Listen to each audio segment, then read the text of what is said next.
Hi Brian, I met maybe email, I guess, a little while ago.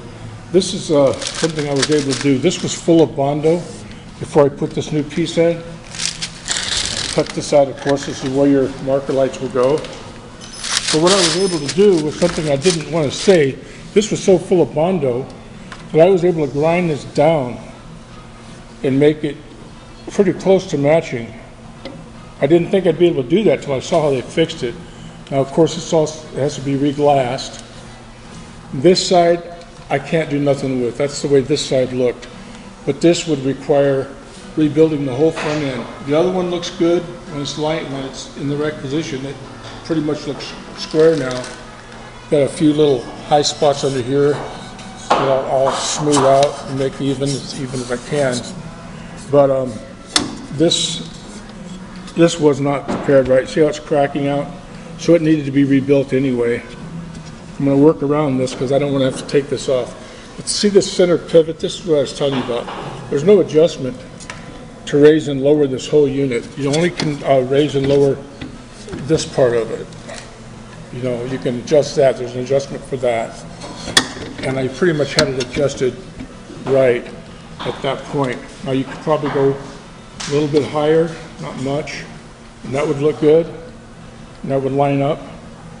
I might adjust it to that, but that's the worst of the whole car. That's as worst as it's going to get. Now I've tackled this side. It's ready to be finished. I've got to put some more strength inside the wheel wells, and now I've got to tackle this part. You see how this frame bumper bracket comes straight out? This is in the right position because I just put the bumper on.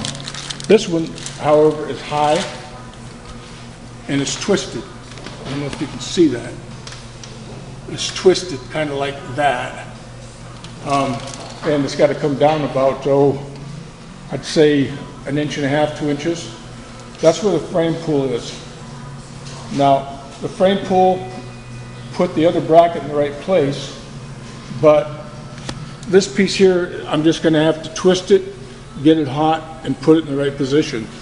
And I'm going to have these bumpers on before I paint it. We're going to trim it all around with silver, put the bumpers on because we don't want to try to put these on after it's painted. It's going to be, I'd say, impossible not to ruin the paint job, scratch it up. But we'll mask it off clean. That's what we've done in the back. I think I showed you earlier. Anyway, Brian, Ryan, I'll get back to you soon. Thank you. Hey Ryan, I got this all shaped out. Got it pretty close, hell of a lot closer than it was. Other than this side, I can't do anything with that. This could be adjusted a little bit higher, like that. But she's shaped in. Got some finished work to do inside it, of course, and make that even body line. And then I've got this pretty much ready. It's really close to, I had to build all this up. I should know that. But I'll clean up here and there. So I'm gonna give this a coat of epoxy and then fill in the pinholes as well as this. But right now I'm gonna start concentrating on this other side.